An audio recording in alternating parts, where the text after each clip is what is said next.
సుగంధ సాక్షి కొడతాం. Now Sister Sugita will testify. మన మధ్యలో సహోదరి సుగీత తన సాక్ష్యాన్ని పంచుకుంటారు. கர்த்தருக்கு ஸ்தோத்திரம். Praise be to God. దేవుని నామనికి స్తోత్రములు. கர்த்தர் என்னையும் கூட பரிசுத்தவான்கள் மத்தியிலும் தேவ ஜனங்கள் எல்லாருடைய மத்தியிலும் ஜீவனுள்ள சாட்சியாக தேவன் என்னை நிறுத்தினபடியால் என் தேவனை நன்றியுள்ள இருதயத்தோடு துதிக்கிறேன், ஸ்தோத்திரிக்கிறேன். With a grateful heart I praise and thank my God because Lord has made me to stand as His testimony before the saints of God and the people of God. దేవుని యొక్క పరిశుద్ధుల మధ్యలోను దేవుని జనుల మధ్యలోను నన్ను ఒక సాక్ష్యముగా నిలిపిన దేవుని దయ కొరకై కృతజ్ఞతాస్తుతులు చెల్లించుచున్నాను. என் தாயின் கருவில் உருவாகிறதுக்கு முன்பிலிருந்து பிறந்த நாள் வரையும் தேவனுக்கென்று முன்குறிக்கப்பட்டு நான் பிறந்தபடினால் என் பெற்றோர் என்னை தேவனுக்காக வளர்த்தார்கள். Before I was formed in my mother's belly, till I was born, the Lord had ordained me for His work. Therefore, my parents they gave me up for the ministry. తల్లి గర్భము నుండి పిండముగా ఉన్నది మొదలుకొని నేను జన్మించిన దినము వరకు దేవుని యొక్క ఉద్దేశం నా మీద ఉన్నది కాబట్టి నన్ను దేవుని కొరకే నన్ను పెంచి ఉన్నారు. என்னுடைய சரீரத்தில் எந்த விதமான மருந்துகளோ வாசனை திரவியங்களோ என்ற பெற்றோர்கள் உபயோகிக்கவில்லை. My parents did not use any medicine or any sweet orders for my body. నా యొక్క తల్లిదండ్రులైన వారు ఏక మందును కానీ ఎటువంటి పరమరాన్ని కానీ నా శరీరానికి ఉపయోగించలేదు. அப்படியாய் நான் வளர்ந்து கொண்டிருக்கும் பொழுது நான் 5ஆம் வகுப்பு படிக்கும் பொழுது பவுடர் போட வேண்டும் என்று ஒரு ஆசையினால் எங்களுடைய அக்கா வீட்டுக்காரிடம் நான் பவுடர் கேட்டு வாங்கினேன். அது நிமித்தமாக என்னுடைய சரீரத்தில் முழுவதும் பருக்களால் தேவன் என்னை வாதித்தார். When I grew up like this, when I was 5 years old, I wanted to apply powder, so I asked powder from my sister's husband and got it and applied it. My body became full of sores. God afflicted me with a sickness. నాకు 5 సంవత్సరముల వయసు ఉన్నప్పుడు నేను powder రాసుకోవాలని ఆశ కలిగాను. అప్పుడు మా యొక్క అక్కగారి యొక్క భర్త ఇంటికి నేను వెళ్లి పౌడర్ అడిగి తీసుకొని నా శరీరంలో రాసుకొని ఉన్నాను. దాని మూలముగా నా శరీరం అంతా కూడా కురుపులతో నేను బాధించబడి ఉన్నాను. 1986, 87 பழைய வருட புது வருட ஆராதனையில் நான் கலந்து கொள்ளும் பொழுது தேவன் எனக்கு ஒரு கல்வாரி தரிசனத்தை தந்தார். In the year 1986, 1987, in the New Year service, when I took part in the service, the Lord gave me a vision of Calvary. 1986 సంవత్సరము 87 సంవత్సరము నందు నేను ఎప్పుడైతే నూతన సంవత్సరము ఆరాధనలో పాల్పొంది ఉన్నానో దేవుడు ఆ సమయమందు కల్వారి దర్శనమును నాకు అనుగ్రహించి ఉన్నారు. அந்த தரிசனத்தில் ஏசப்பா கல்வாரி சிலுவையில் தொங்கிக் கொண்டிருக்கிறார். நான் அவரை பார்த்து அழுது கொண்டிருக்கிறேன். பக்கத்தில் ஒரு மனிதன் அவரை கையில் இருந்த சாட்டையினால் அவரை அடித்துக் கொண்டிருக்கிறார். அந்த சாட்டையில் 12 விதமான கொக்கிகள் காணப்பட்டது. In that vision of Calvary, Jesus was crucified. I was looking at the vision of Calvary and I was crying. Beside the cross, a man was standing and he was whipping Jesus. And in that whip, there were 12 hooks. Calvary దర్శనం నేను చూస్తూ ఉండి ఉన్నాను. నేను కన్నీటితో నింపబడి ఉన్నాను. ఆ దర్శనంలో ఒక వ్యక్తి కొరడా తీసుకొని యేసుప్రభు శరీరం మీద కొట్టుచూ ఉన్నారు. ఆ కొరడాకు 12 చివరికి 12 భాగములుగా విభజించబడిన కొరడాగా కనబడి ఉన్నది. அந்த மனிதன் இயேசுவை அடிக்கும் பொழுது அவர் சரீரத்தில் 12 காயங்கள் விழுகிறது. அவர் 12 அடி அடித்துவிட்டு என்னிடம் எத்தனை காயங்கள் இருக்கிறது என்பதை என்னிடத்தில் கேட்டார். When that man whipped Jesus, there were 12 wounds in his body. After whipping Jesus, that man asked me how many wounds were there in the body of Jesus. ఆ యొక్క వ్యక్తి యేసు ప్రభుని కొరడాతో కొట్టినప్పుడు 12 చోట్ల ఆయన శరీరం అందు గాయములు ఏర్పడెను. అప్పుడు ఆ వ్యక్తి అడుగుచున్నాడు, ఆయన శరీరం మీద ఎన్ని గాయములు కనబడినవో నీకు తెలియనా అని చెప్పి అడిగి ఉన్నారు. அப்பொழுது நான் அந்த மனிதனிடம் 144 என்று சொன்னேன். நான் சொன்ன மாத்திரத்தில் பரலோகத்திலிருந்து ஒரு சத்தம், நீ 144,000 பேரில் ஒரு ஆள் என்கிறதான ஒரு சத்தம் என் காதுகளில் கேட்டது. Then I told the man 144 wounds. When I said like this, I heard a voice from heaven saying, you are one among the persons, one among 144,000. ఆ విధంగా 12 సార్లు కొట్టినందువలన మొత్తం సంఖ్య ఎంత అని చెప్పి అడిగినప్పుడు 144 అని చెప్పి ఉన్నాను. వెంటనే పరలోకంలో ఒక స్వరం వినబడి ఉన్నది, నువ్వు 144,000 మందిలో ఒకదానిగా ఉండదువు అని చెప్పిన స్వరం విని ఉన్నాను. அந்த சத்தம் என் காதில் கேட்டவுடனே தேவன் எனக்கு ஒரு அக்கினி அபிஷேகத்தை தந்தார். அபிஷேகத்தோடு அந்த புதிய வருடத்தில் கடந்து கொள்ள உதவி செய்தார். புதிய வருடத்தில் கடந்து போகும் பொழுது என்னுடைய சரீரத்தில் இருந்ததான முழு பருக்களும் அப்படியே ஒரு சிறு பிள்ளையின் மாம்சம் போல் மாறி பரிபூரண சுகத்தை தேவன் எனக்கு கட்டளையிட்டார். When I heard that voice, a fiery anointing came down upon me, and the Lord healed me of my wounds. The Lord turned my body as a body of a child. ఆ పరలోకపు యొక్క స్వరము వినిన వెంటనే దేవుడు నాకు అగ్ని అభిషేకంతో అభిషేకించున్నారు. ఆ అభిషేకంతో నూతన సంవత్సరంలో నేను ప్రవేశించున్నాను. అప్పుడు నా శరీరంలో కనబడినటువంటి ఆ కురుపులన్నీ కూడా, ఆ పుండ్లన్నీ కూడా మహిమైపోయి చిన్నపిల్ల శరీరం వలె నా శరీరము మారిపోయాను. அன்றிலிருந்து இன்று வரை கர்த்தர் எந்த விதமான வாசனை திரவியங்கள், வாசனை சோப்புகள் எதையுமே நான் உபயோகிக்காதபடி தேவன் இம்மட்டும் என்னை பாதுகாத்து வருகிறார். அது மாத்திரமல்ல, என்னுடைய முகங்களில் இன்று வரை ஒரு பருக்கள் கூட வந்ததில்லை. என் முகத்தையும் என்னுடைய சரீரத்தையும் தேவன் அற்புதமாய் பாதுகாத்து வருகிறார். அதற்காக என் தேவனை நன்றில் இருதயத்தோடு துதிக்கிறேன், ஸ்தோத்திரிக்கிறேன். From that day, the Lord is helping me to keep myself from all sweet odors and fragrances, and I'm not using any that kind of soaps and all. God is helping me. Not only that, the Lord is keeping me from all the sicknesses, and there is no sore in my body from my head to toe. ఆ దినం మొదలుకొని powder ఉపయోగించడం గాని, పరిమళ వాసనలు వచ్చే ఎటువంటి సబ్బులు ఉపయోగించడం గాని నేను మానివేసి ఉన్నాను. దేవుడు నా శరీరం అంతటిని మంచి ఆరోగ్యం ఇచ్చిన్నారు. అప్పుడు వచ్చినటువంటి పుండ్లు మరలా నా శరీరంలో కనబడలేదు. దేవుడు నా శరీరమును, నా ముఖమును కూడా కాపాడుచూ వచ్చి ఉన్నారు. அதன் பின்பு சிறு வயதிலிருந்தே நான் விசுவாசத்திலும் ஜெப ஜீவியத்திலும் எங்களுடைய பெற்றோர் என்னை வளர்த்தார்கள். அதன் பிரகாரமாக நானும் எந்த ஒரு காரியத்தையும் தேவனிடத்தில் விசுவாசத்தில் கேட்டு பெற்றுக்கொண்டு அதன்படியாக வளர்ந்து வந்தேன். From my childhood, my parents brought me up in this faith, and they brought me up in prayer life. So whatever I wanted, I used to ask the Lord in faith and receive. ఆ దినం మొదలుకొని విశ్వాసమందును, ప్రార్థనా జీవితమందును మన తల్లిదండ్రులైన వారు నన్ను పెంచి ఉన్నారు. నాకు ఏమి కావాలంటే కూడా విశ్వాసం ద్వారా దేవుని అడిగి పొందుకున్నట్టుకు ప్రభు సహాయం చేయించి వచ్చి ఉన్నారు. கர்த்தருடைய கிருபையினால் அழைப்பையும் தெரிந்து கொள்வதிலும் உறுதிப்படுத்திக் கொண்டு 1999 வருடம் கர்த்தருடைய வீட்டுக்கு வருவதற்கு தேவன் எனக்கு உதவி செய்தார். By the grace of God, God made me to make my calling and election sure, and helped me to come to the house of God in the year 1999. దేవుడు నా పిలుపును ఏర్పాటు నిశ్చయం చేసుకుంటకు నాకు సహాయం చేస్తున్నారు. అంత మాత్రమే కాకుండా దేవునికి ఇంటిలోనికి 1999 సంవత్సరం మందు నేను వచ్చటకు నాకు దేవుడు సహాయం చేస్తున్నారు. கர்த்தருடைய வீட்டுக்கு வந்த நாள் முதல் இந்நாள் வரைக்கும் தேவன் என்னுடைய ஜீவிதத்தில் எத்தனையோ அற்புதங்கள், அதிசயங்கள், ஆச்சரியமான வியக்கத்தக்க காரியங்களை என்னுடைய ஜீவிதத்தில் செய்திருக்கிறார். From the day I came to the house of God till today, the Lord has done so many signs and wonders and miracles and marvels in my life. దేవునికి ఇంటిలోనికి వచ్చిన దినం మొదలుకొని ఇప్పటి వరకు కూడా దేవుడు నా జీవితంలో అనేకమైన అద్భుతములను, ఆశ్చర్య క్రియలను దేవుడు చేయించు వచ్చి ఉన్నారు. 2006 ஆண்டு நான் ஒரு கிளை சபையில் ஊழியம் செய்து கொண்டிருக்கும் பொழுது அம்மை வியாதியினால் தாக்கப்பட்டேன். In the year 2006, when I was serving the Lord in a local faith home, I was affected by chicken pox. 2006 సంవత్సరం మందు నేను ఒక శాఖా విశ్వాస గృహంలో సేవ చేయుచున్నప్పుడు నాకు అమ్మ వ్యాధి పోసి నేను బాధపడి ఉన్నాను. அப்பொழுது நான் கர்த்தரிடம் கேட்டேன், இந்த வியாதி உலகத்தாருக்கு தான் வர வேண்டும், எனக்கு இது வரக்கூடாது, ஏன் இதை எனக்கு அனுமதித்தீர்? Then I asked the Lord, this sickness should come only to the worldlings. Why this has come to me? Why you have permitted this to me? దేవా, ఇక వ్యాధి లోకస్తులకే కదా వచ్చును, నా జీవితంలో ఎందుకు అనుమతించున్నారు ప్రభు అని దేవుని అడిగి ఉన్నాను. இப்படியாய் நான் தேவனிடம் கேட்டுக்கொண்டிருக்கும் பொழுது அவர் எனக்கு அந்த சிறு பிள்ளையில் அந்த 10 வயதில் கொடுத்ததான கல்வாரி தரிசனத்தை தேவன் எனக்கு நினைப்பூட்டினார். அந்த தரிசனத்தை நான் நினைவில் கொண்டு, நீங்க எனக்கு சின்ன வயதிலேயே முகத்தில் இருந்த பருக்கள், சரீரத்தில் இருந்த பருக்கள் எல்லாம் நீர் கல்வாரி தரிசனத்தில் எனக்கு சுகம் தந்திருக்கிறீர், இந்த வியாதியிலிருந்து எனக்கு நீர் சுகம் தர வேண்டும் அப்படி என்று நான் கர்த்தரிடத்தில் கேட்டேன். When I was questioning the Lord like this, the Lord reminded me of the vision of Calvary He gave to me at the age of 10. Then I was reminded of that vision, and I asked the Lord, Lord, at the age of 10 you heal me of all my sores that were in my face and in my body. Now also you have to give me the healing. నేను దేవుని ఆ విధంగా అడుగుచున్నప్పుడు దేవుడు నా 10 సంవత్సరాల వయసులో నాకు వచ్చినటువంటి ఆ కల్వారి దర్శనాన్ని ప్రభువు నాకు జ్ఞాపకం చేసి ఉన్నారు. ఆ కల్వారి దర్శనం మూలంగా నా ముఖం మీద, నా శరీరం మీద ఉన్నటువంటి కురుపులు, పుండ్లన్నీ కూడా దేవుడు బాగు చేసిన రీతిగానే దేవుడు నన్ను ఆ విధంగా బాగు చేయమని చెప్పి నేను అడిగి ఉన్నాను.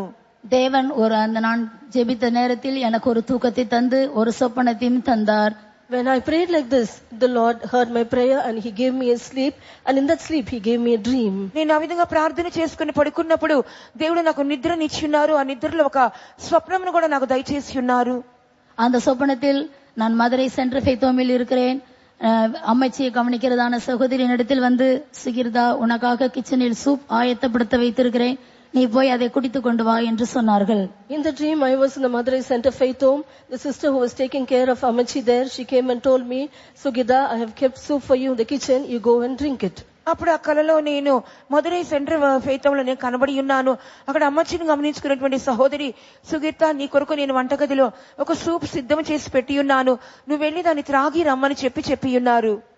நான் உடனே கடந்து சென்று அந்த சூப் குடித்தேன். குடித்துவிட்டு விழித்து விட்டேன். என்னோட சரீரத்தில் அம்மை தழும்புகளோ சரீரத்தில் இருந்த வேதனைகளோ எதுவுமே இல்லை. தேவன் பூரண சுகம் தந்தார்.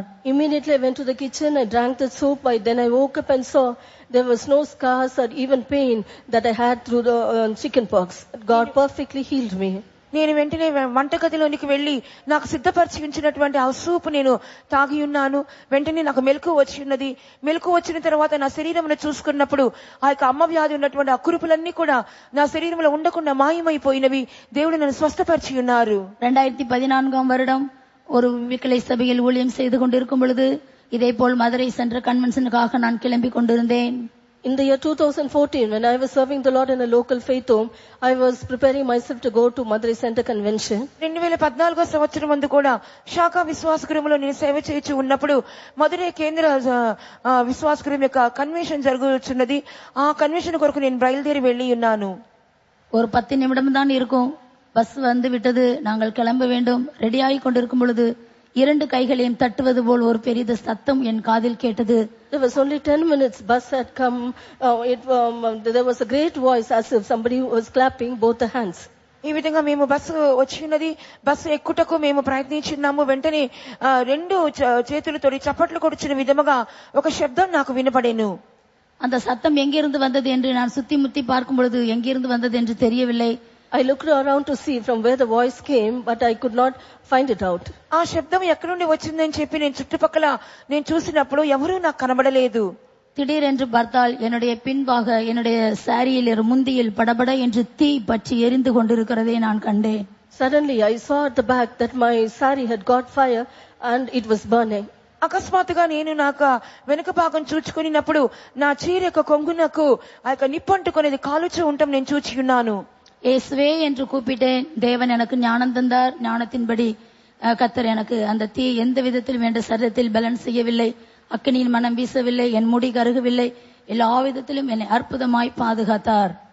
I called Jesus. The Lord gave me wisdom according to the knowledge that God gave me. I worked and the Lord preserved me. Even the smell of fire did not come upon my body. Even my hair was not singed. వెంటనే నేను యేసయ్యా అని పిలిచున్నాను. ఆ యొక్క ప్రమాదం నుండి తప్పించుకునే జ్ఞానమును ప్రభు నాకు అనుగ్రహించినారు. దాని తదుపరి నా శరీరమునకు కానీ నా తల వెంట్రుకలు కానీ కనీసము అగ్నివాసన కూడా లేకుండా ప్రభు నన్ను కాపాడి ఉన్నారు. அது மாத்திரமல்ல, 2024 வருடம் கடந்த வருடத்துக்கு முந்தின வருடம் மே மாதம் சென்னையில் படப்பே என்கிறதான ஒரு விசுவாச வீட்டுக்கு ஒரு விவாகத்துக்காக கடந்து வந்தோம். In the year 2024, year before last, we came for a wedding to Padapai in Chennai. ఇక్కడ 2024 సంవత్సరంలో చెన్నైలో ఉన్నటువంటి పడపైన స్థలమునకు మేము ఒక వివాహ కార్యక్రమం నిమిత్తము మేము వచ్చి ఉన్నాము. விவாகம் ஆசீர்வாதமாக முடிந்தது. மறுநாள் நாங்கள் தேனிக்கு ட்ரெயின்ல கிளம்பும் பொழுது சென்னை மேற்கு தாம்பரத்தில் அந்த எக்ஸலேட்டர்ல கீழே விழுந்து என் கால் 2 துண்டாக ஒடிந்தது. After the marriage was a blessing. The next day we set out to Theni. When we came to the Tambaram, when I was going up the escalator, I fell down and my legs got broken. వివాహం ఆశీర్వాదకరంగా ముగించబడిన తర్వాత మరుసటి దినమందు మేము ప్రయాణమై తేనికి వెళ్లాలని చెప్పి మేము తాంబరం స్టేషన్ కి వచ్చినప్పుడు అక్కడ ఎస్కలేటర్ నేను ఎక్కినప్పుడు కాలు జారి కింద పడిపోయి నా కాలు 2 ముక్కలుగా విరిగిపోయాను. என்ன செய்வதென்று தெரியவில்லை. வேதனை அதிகரித்தது. I did not know what to do. Pain was increasing. ఏమి చేయవలనో నాకు తోచలేదు. నా యొక్క నొప్పి వేదన అధికమాయెను. இதற்கு முன்பாக தேனி கன்வென்ஷனுக்கு முன்பாக தேவன் எனக்கு ஒரு சொப்பனத்தில் ஒரு வெண்கல செம்பு என் கையில் தந்து, இதை நீ வைத்துக்கொள், இதில் பானம் பண்ணினால் உனக்கு ஆரோக்கியம் உண்டாகும் என்று ஒரு செம்பு என் கையில் தந்தார். Before Theni convention, the Lord gave me vision. In that, He gave me a brazen pot. He said, "You drink of this pot. If you drink of this, you will be healed." ఆ తేని convention ముందుగా దేవుడు నాకు దర్శనం అనుగ్రహించున్నారు. దాంట్లో ఒక వ్యక్తి నాకు ఇత్తడి చెంబునిచ్చి, ఆ ఇత్తడి చెంబులోని నీళ్లు నువ్వు త్రాగినట్లయితే నీకు ఆరోగ్యం కలుగునని చెప్పి అది ఇచ్చి వెళ్ళి ఉన్నారు. அதை வாங்கினேன். அதை எங்க வைத்தேன் என்று எனக்கு தெரியவில்லை. அதை நான் உபயோகிக்கவில்லை. I got it. I did not use it. I did not know where I kept it. అది తీసుకుని ఉన్నాను కానీ నేను దానిలో త్రాగలేదు. నేను ఎక్కడ దాన్ని పెట్టి ఉన్నానో కూడా నాకు జ్ఞాపకం నాకు లేదు.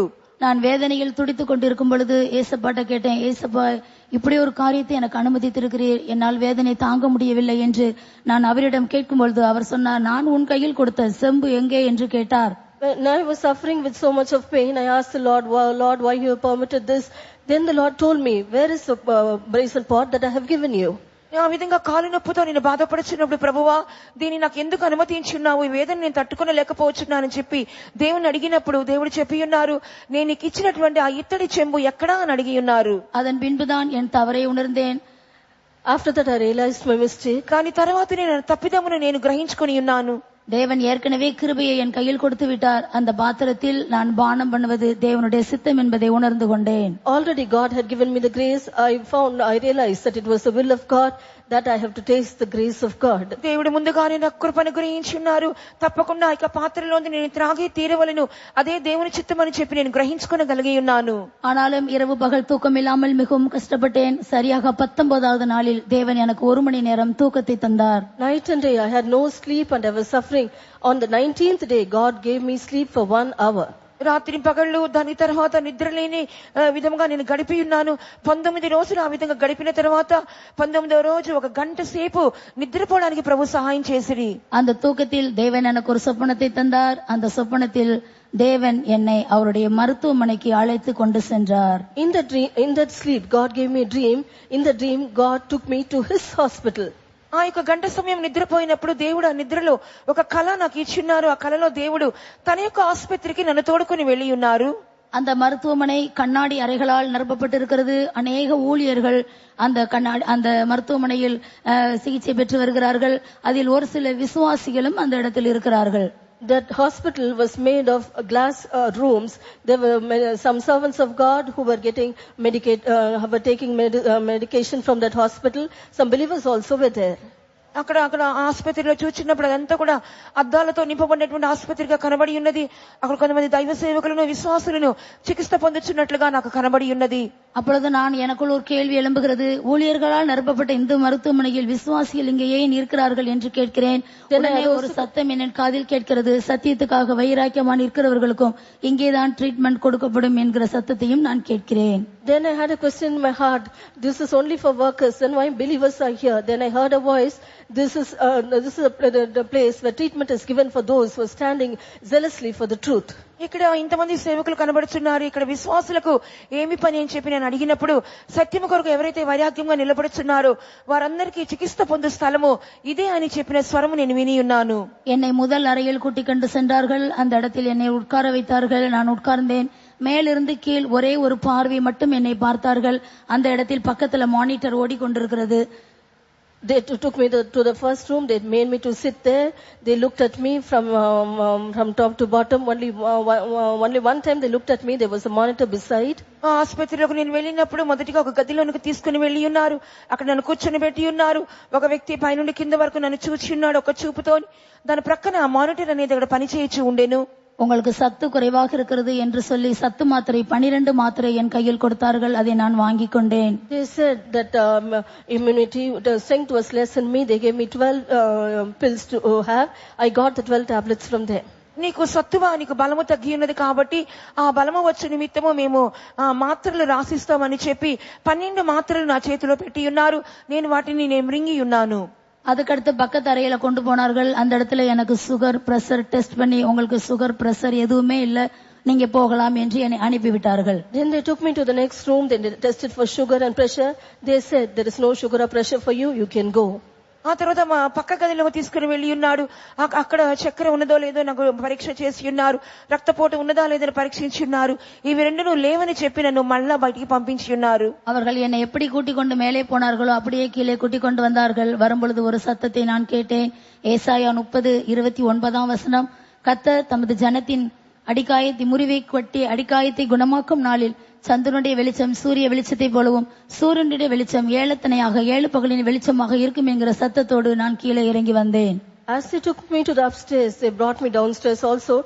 Then I heard a voice saying, Isaiah 30:26, moreover, the light of the moon shall be as the light of the sun, and the light of the sun shall be sevenfold as the light of 7 days, in the day that Lord bindeth up the breach of his people, and healeth the stroke of their wound. ఏ విధంగా ఆ వ్యక్తి నన్ను పైకి తీసుకుని వెళ్ళి ఉన్నారో ఆ విధంగానే ఆ వ్యక్తి నన్ను క్రిందకు కూడా తీసుకుని వచ్చి ఉన్నారు. అప్పుడు నేను ఒక స్వరము విని ఉన్నాను.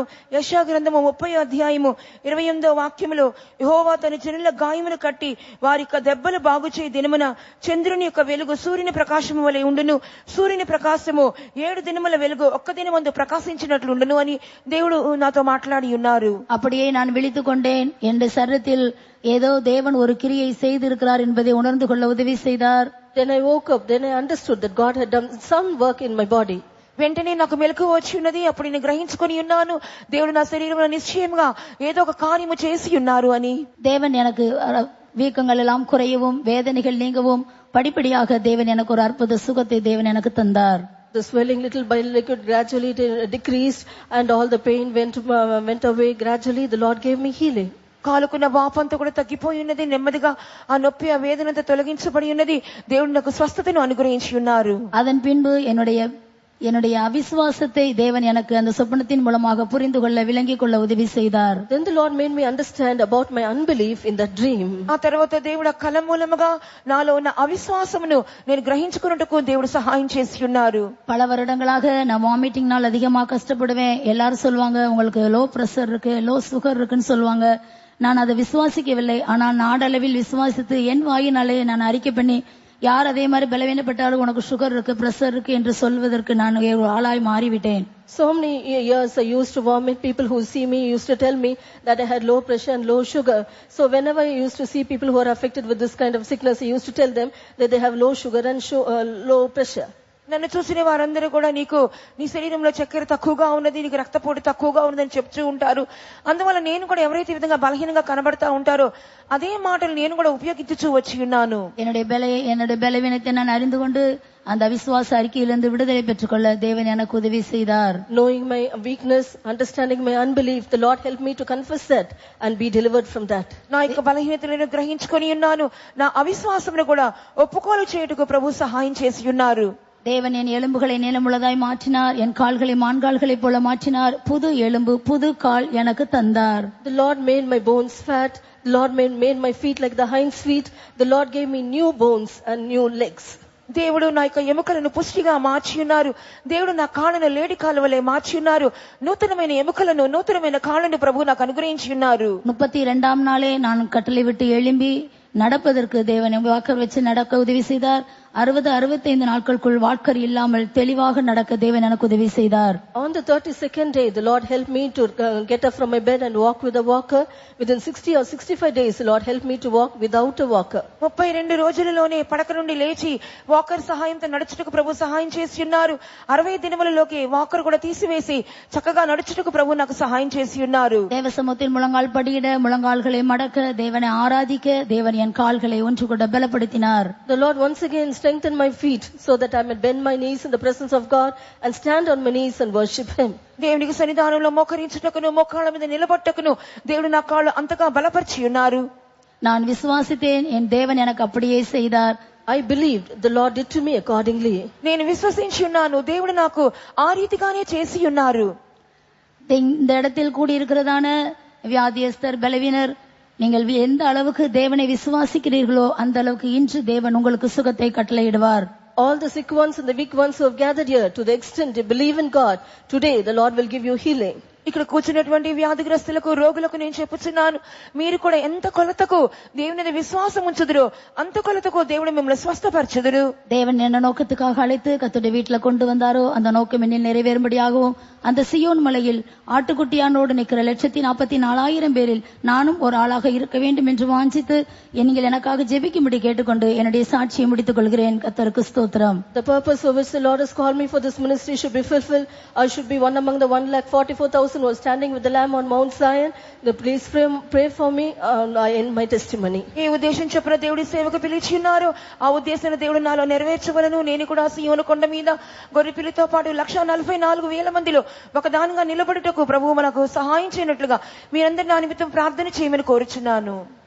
கர்த்தருக்கு ஸ்தோத்திரம். Praise the Lord. దేవునికి స్తోత్రం. கிருபையால் அவருக்கு தந்த மேன்மையான ஆத்மா ரட்சிப்புக்காகவும் அவருடைய வாழ்க்கையில் நடந்தான ஆபத்துகள், விபத்துகள், வியாதிகள் எல்லாவற்றிலிருந்து விடுதலையை தந்த மகிமையான ஊழியத்துக்கு தேவன் அழைத்து அவருடைய வீட்டில் வந்த இம்மட்டும் தேவ கிருபையால் ஊழியம் செய்ய தேவன் அவருக்கு உதவி செய்தபடியினால் நாம் யாவரும் கரங்களை உயர்த்தி நன்றியுடன் கர்த்தரே ஸ்தோத்திரம் பண்ணுவோம். For the great salvation God has given us this sister, and for God delivering her from all her dangers, from all afflictions and sicknesses, and bringing her to this glorious ministry and keeping her till now in the house of God. Let us all lift up our hands and praise God. దేవుడు కృపగా ఆ యొక్క సహోదరి యొక్క జీవితంలో అనుగ్రహించిన ఆత్మరక్షణ కొరకును ఆమెకు వచ్చినటువంటి వ్యాధులు, బలహీనతలన్నీ కూడా స్వస్థపరిచినందుకును మహిమగలటువంటి పిలుపునిచ్చి మహిమగల సేవలకు తీసుకొచ్చి ఇంతవరకు ప్రభు కాపాడిన దయ కొరకై మనందరం చేరి దేవుని కృతజ్ఞతతో స్తోత్రించుదము.